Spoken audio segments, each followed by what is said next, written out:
Fala pessoal, olha só, se você quer se preparar bem para o concurso de intendentes da Marinha, o concurso para administradores, contadores e economistas, você precisa ter materiais de qualidade para estudar. Então, a gente tirou algumas aulas do nosso preparatório e a gente está colocando elas no YouTube aqui de graça para você assistir. Lembrando que essa é uma das várias outras aulas que existem dentro do nosso curso. Então, se você quer que mais vídeos assim como esse sejam disponibilizados de graça aqui no YouTube para você, é muito importante que você clique aqui no botãozinho de curtir, porque assim a gente entende que você está gostando desse conteúdo e nos motiva a produzir mais vídeos assim. Depois, dá uma conferida aqui embaixo na descrição que a gente tem um link para você baixar alguns materiais de estudo, como provas anteriores, um cronograma e que vão te ajudar muito na preparação. Então aguarda a vinheta que a aula já está começando.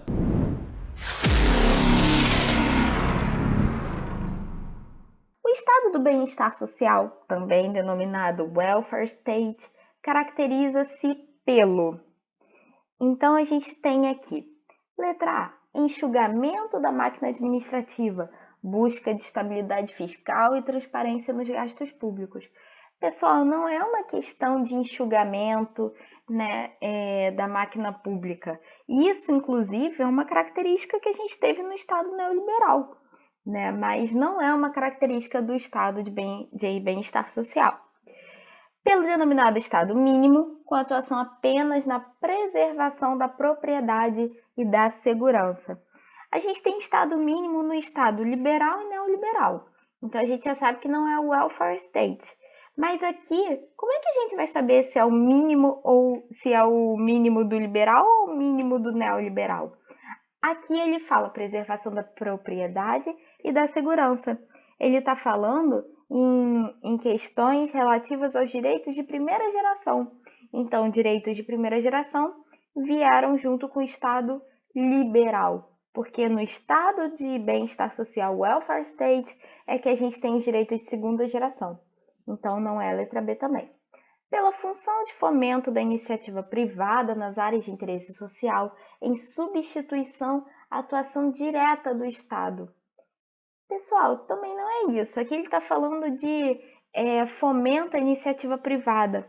Quando a gente tem essa questão de fomento da iniciativa privada, participação do setor privado, né, nas áreas de interesse social, em substituição à atuação direta do Estado, a gente teve a questão do Estado neoliberal, né, que foi quando a gente tem o Estado regulador, o Estado mínimo, e que a gente tem a participação do setor privado, que é quando as entidades privadas tentam participar do governo de modo a conseguir promover, né, prover, no caso, as necessidades da população através desse tipo de acordo, né, que a gente vai ter contratos, licitações para poder chegar a esse ponto comum. Letra D. Pela intervenção direta no domínio econômico, com vistas à produção de bens e serviços à população. Pessoal, é exatamente essa, o nosso gabarito aqui é a letra D. Ele está falando intervenção direta no domínio econômico. Quando a gente tem o welfare state, a gente tem um Estado intervencionista. O Estado está mexendo com a economia justamente para tentar promover o bem-estar da população, e é quando tem a ascensão dos direitos de segunda geração, que são educação, trabalho, saúde, mas em contrapartida a gente tem uma grande crise fiscal, justamente porque o Estado, a máquina pública, passa a ser muito dispendiosa. Próxima alternativa, a gente tem na letra E, pela intervenção direta apenas em setores essenciais, como saúde, educação, e fomenta a iniciativa privada para atuação em atividades próprias de mercado. Essa é uma característica 100% neoliberal. A gente tem intervenção do Estado, sim, mas apenas em setores essenciais. Então, o grande quê da questão aqui, entre o welfare state e o neoliberal, a questão de como é feita a intervenção do Estado. Enquanto a gente tem uma situação no neoliberal de um Estado mínimo regulador, que ele atua apenas em setores essenciais e regulações do mercado, no welfare state ele é intervencionista, ele atua o tempo todo, principalmente sobre domínio econômico. Beleza, pessoal? Então, vamos à próxima questão. Bom, pessoal, nessa questão aqui, a gente está falando em relação à concepção do Estado neoliberal e ele quer o que é incorreto, que não é correto afirmar. O Estado deve se manter isolado das pressões do setor privado? Sim, o Estado ele não vai ver essas pressões do setor privado como uma parte, como uma forma de ter que ceder, até porque ele tem a função de regular. Então, ele acaba sendo imparcial. O Estado deve reduzir o tamanho da administração pública? Sim, tanto é que é exatamente isso que acontece quando a gente tem a transição do welfare state para o neoliberal, que é justamente isso, tentar reduzir a máquina pública. Aqui a gente tem a figura do Estado mínimo. O Estado atua única e exclusivamente como regulador. O Estado deve reduzir o tamanho do setor público.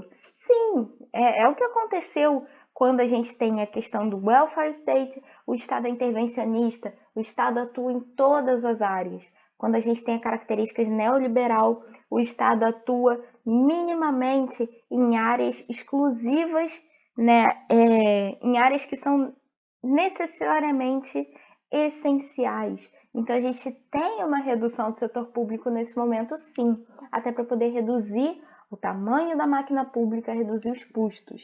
Então, até aqui está correto. O Estado deve apoiar-se em decisões discricionárias do que em regras. Não, pessoal, em nenhum momento isso acontece. A gente vai ter decisões discricionárias e regras que são a sobreposição das decisões discricionárias. Então, aqui a gente tem regras, sim, questões discricionárias sobrepondo-se. A gente tem lá no modelo absolutista, né, do rei sou eu, o rei define, o rei é soberano. Então, aqui, essa daqui não é uma característica do Estado neoliberal. Nosso gabarito já é a letra D, mas vamos ler a letra E. O Estado deve delegar as decisões a unidades independentes que não cedam às pressões políticas. É exatamente isso, a gente tem aqui a questão do Estado mínimo. O Estado ele não vai apoiar em tudo, não vai atuar em tudo, mas a gente tem a questão do Estado regulador. Ele pode ditar, se ele não puder fazer, ele vai ditar quem o faça. Então, é exatamente essa característica que a gente vai ter aqui. Então, pessoal, próxima questão. Bom, pessoal, a nossa próxima questão é a seguinte. Em sua clássica obra Ciência e Política, Duas Vocações, Max Weber, ao propor 3 tipos de dominação legítima, atribui ao que se designa de dominação tradicional a seguinte característica. Letra A. Repousar sobre a autoridade de um passado eterno, ou seja, sobre os costumes sacralizados por uma validez imemorial e pelo hábito enraizado nos homens de respeitá-los. Então, pessoal, aqui é o nosso gabarito já, né? A gente está falando de uma clássica dominação tradicional, que ela está pautada em costumes, em que a autoridade é a soberania, é uma questão cultural. Então, letra A. Mas vamos continuar e buscar aqui a compreensão das outras. Repousar nos dons especiais e extraordinários do indivíduo, cujas características prodigiosas ou o heroísmo são tradicionalmente notados pelos dominados. A gente está falando aqui de uma característica da dominação carismática que é inerente ao líder. Letra C. Impor-se virtude da crença na validez de um estudo legal e de uma competência positiva fundada em regras racionalmente estabelecidas. Pessoal, falou em regra, falou em lei, falou em norma, o poder está no cargo. A gente está falando do racional legal. Então, também não seria a letra C. Letra D. Ser essencialmente moderna e atrelada ao estudo burocrático, que, em virtude de suas características, é tradicionalmente respeitado pelos dominados. Pessoal, a gente está falando aqui, por mais que seja uma questão moderna, a gente está falando em uma virtude de suas características. Aqui a palavra-chave é essa. Se a gente está falando de virtude, de característica, a gente está falando do carismático.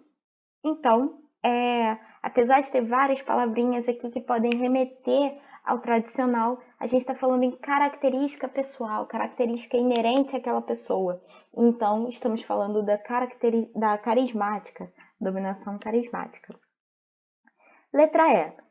Ser expressão da tradição e, quando tal, figurar como um estatuto, o qual deve se respeitar para corresponder às regras qualificáveis como racional. Apesar de falar aqui de uma expressão da tradição, a gente não está falando de uma questão de costumes. A gente está falando aqui, o termo-chave aqui é o estatuto, né? A regra qualificável como racional. Então, a gente está falando do racional legal. O poder está no cargo. Então, aqui a gente tem o nosso gabarito letra A. Beleza, pessoal? Vamos em frente. Bom, aqui a gente tem uma questãozinha simples, né, de completar a lacuna, né? Mas vamos entender o que ela fala. Assinale a alternativa que completa corretamente a lacuna abaixo. Tal, tal, tal é o fundamento do Estado moderno, que foi adotado teoricamente para caracterizar as organizações modernas, quando sobre elas é replicada essa premissa. Segundo a teoria que lhe dá sustentação, essa forma difere de modo superior às outras formas de domínio ou poder, tanto para o Estado quanto para as organizações. Pessoal, aqui a gente está falando de um modelo, né? Um modelo de dominação. E a gente sabe que a gente tem 3 modelos de dominação: tradicional, carismático e racional legal. Só com isso a gente já poderia excluir a letra C e a letra D. Agora vamos lá, vamos nas palavrinhas-chave. Tradicional a gente tem como palavrinha-chave costume, cultura. Carismática, questões relativas ao carisma, características pessoais. E quando a gente fala de racional legal, a gente está falando de poder no cargo, lei, norma, regra.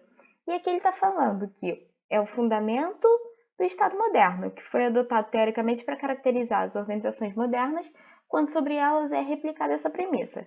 Segundo a teoria que ele dá sustentação, essa forma difere do modo superior das outras formas de domínio ou poder, tanto para o Estado quanto para as organizações. Vamos lá. Ela já falou de uma questão de uma teoria que dá sustentação. Se é uma teoria, a gente sabe que não vai ser do modelo tradicional, porque a gente não está falando de uma questão cultural. A gente sabe que não vai falar do modelo carismático, porque não está falando em uma característica pessoal. Só poderia ser o racional legal, porque essa parte da teoria ela está mais atrelada à questão racional. Mas outro ponto aqui importante é a questão de ser considerada superior a outras formas de domínio de poder, né? Tanto para o Estado quanto para as organizações, em virtude da lei. E a gente sabe que a lei é soberana. Então, a gente tem essa característica aqui da questão da lei. Então, a gente tem aqui um modelo racional legal. Outro ponto aqui importante aqui que vocês tinham que pegar nessa questão, ela traz esse ponto aqui de caracterizar as organizações modernas. Então, que é justamente para confundir com esses conceitos relativos a carismático. Mas a caracterização não é da organização. A caracterização é do indivíduo. Então, vocês têm que ter esse sutil cuidado com isso, né? E quando a gente fala de teoria, a gente está falando de uma forma racional legal, né? Para dar sustentação àquilo. Então, a gente tem aqui o nosso gabarito, letra E. Vamos em frente, pessoal. Bom, a gente tem aqui as seguintes afirmativas referem-se à administração pública, né? Então, a gente tem a atividade desenvolvida pelo Estado ou por seus delegados sob o regime do direito público. É exatamente isso, pessoal. A administração pública ela é um poder, né? Ela é um aparelho, quer dizer, ela é um instrumento do governo, ou seja, ela é um instrumento de quem detiver, né, aquele momento, aquela decisão, quem estiver exercendo o poder. Então, a número 1 está correta. A número 2 é o conjunto harmônico de princípios jurídicos que regem órgãos, agentes, atividades públicas. É exatamente isso, pessoal.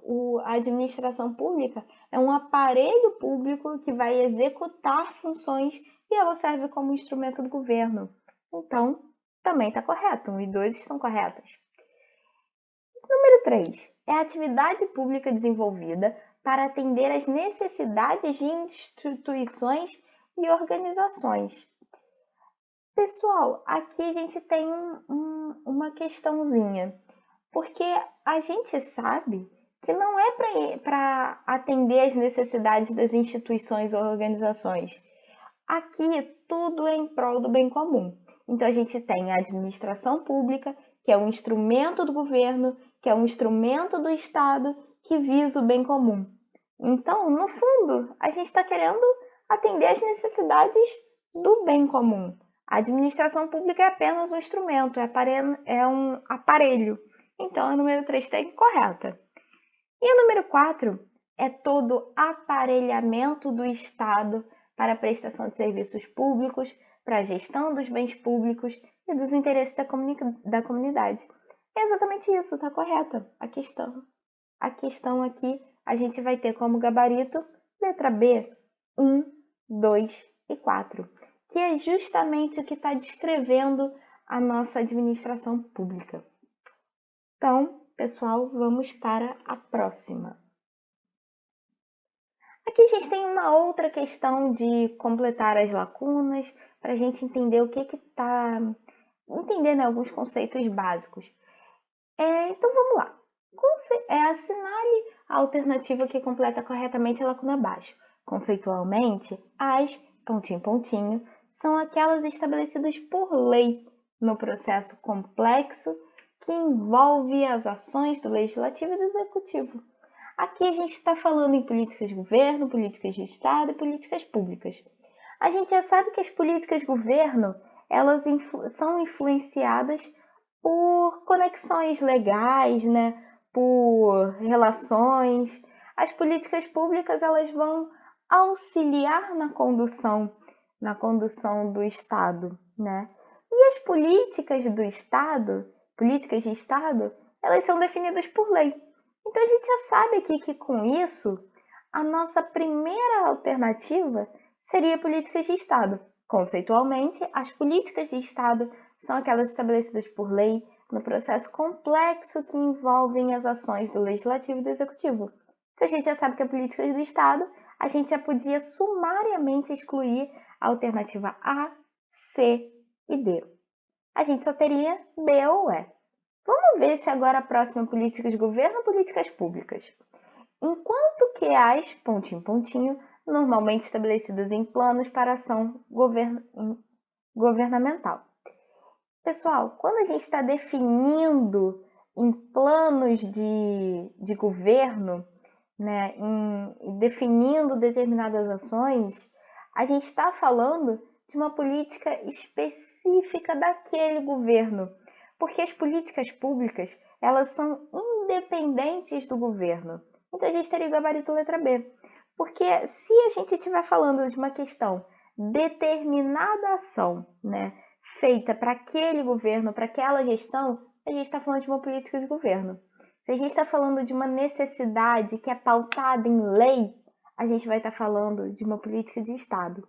E se a gente estiver falando de uma ação que deve ser feita independente de lei, independente de governo, a gente está falando de uma política pública. Então, nosso gabarito aqui é a letra B de bola. Então, pessoal, vamos seguindo.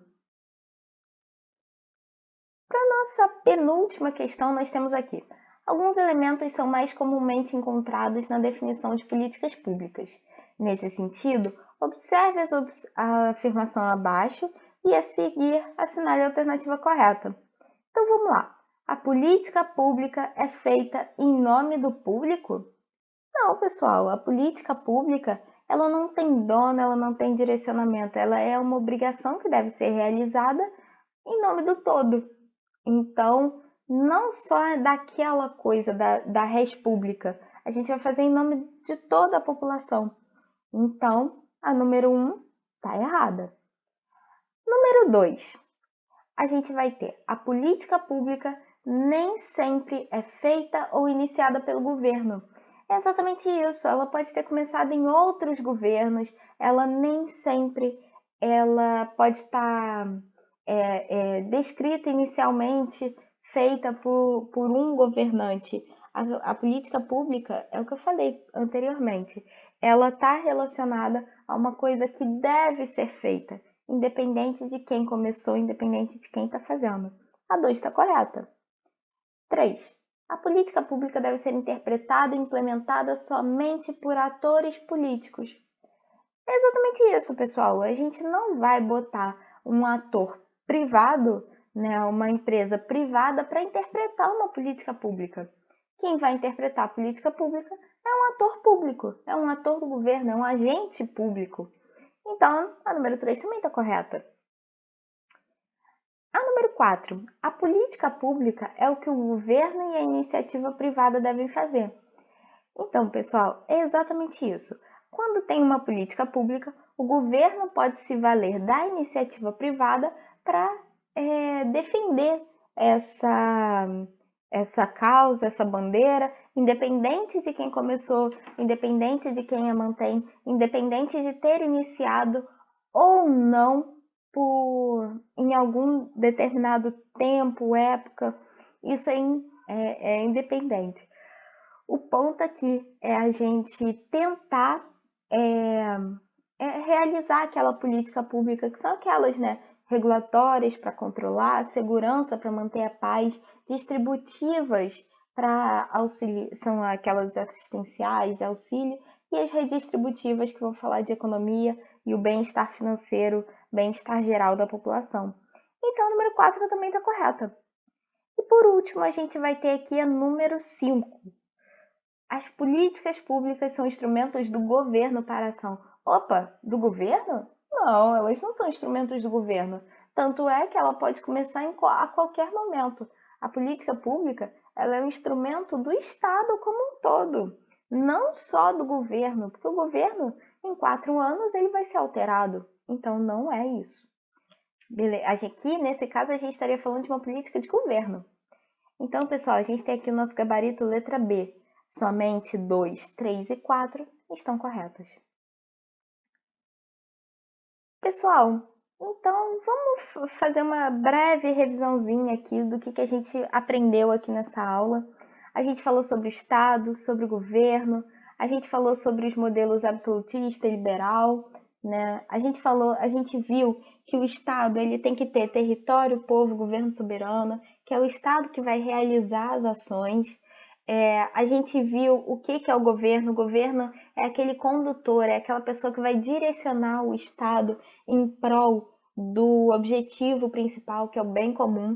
A gente falou do Estado absolutista, que é aquele com poderes absolutos, que tem origem divina. O rei era confundido com o Estado e que tem como característica principal a questão da hereditariedade. A gente falou do Estado liberal, né, que queria o Estado mínimo, né, que ele defendia direito, que ele trouxe, implementou direitos de primeira geração, como o direito de ir e vir, propriedade, direito de se associar, mas ele foi ineficiente para resolver problemas sociais, apesar de ter trazido liberdades negativas.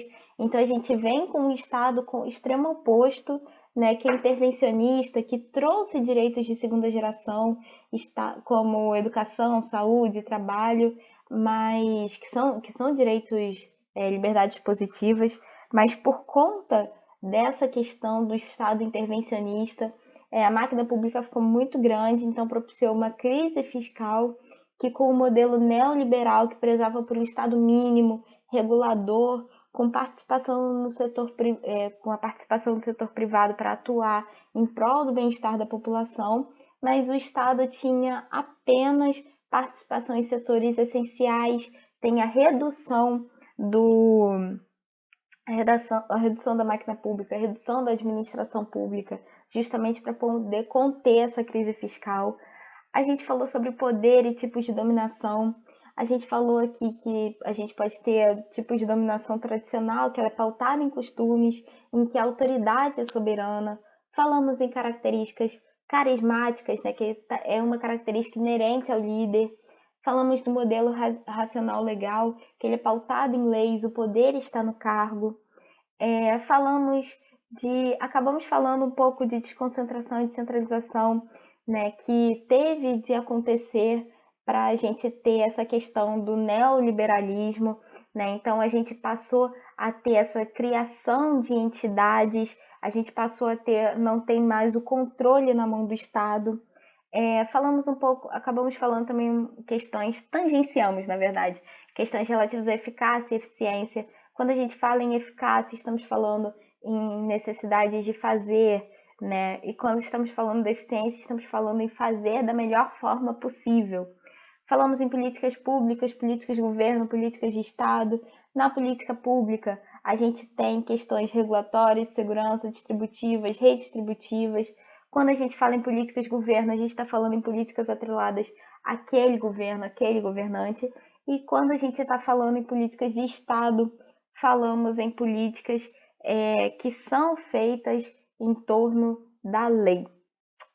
Então, pessoal, essa foi a nossa primeira aula. Espero que vocês tenham gostado. Pratiquem bastante esses conceitos. A Marinha gosta de confundir esses conceitos. Vocês perceberam, muitas das questões que eu trouxe hoje caíram nas provas da Marinha, provas anteriores. Então, estudem, pratiquem. A prática leva à perfeição. E essa perfeição vai levar ao nosso objetivo, que é vocês serem aprovados no concurso da Marinha. Pessoal, eu vou ficar por aqui e a gente se encontra no nosso próximo vídeo. Até mais! E aí, curtiu? Então não esquece de se inscrever no nosso canal para ser notificado de mais vídeos como esse. Aqui do lado vai ter um vídeo recomendado para você que vai ajudar ainda mais os seus estudos. Então dá uma conferida porque eu sei que pode fazer diferença na sua preparação. Outra coisa, caso você queira saber um pouco mais sobre o nosso preparatório, é só ir nos links aqui embaixo na descrição, porque a gente vai te ajudar a conquistar a aprovação e a vestir a famosa farda branca. Te vejo lá!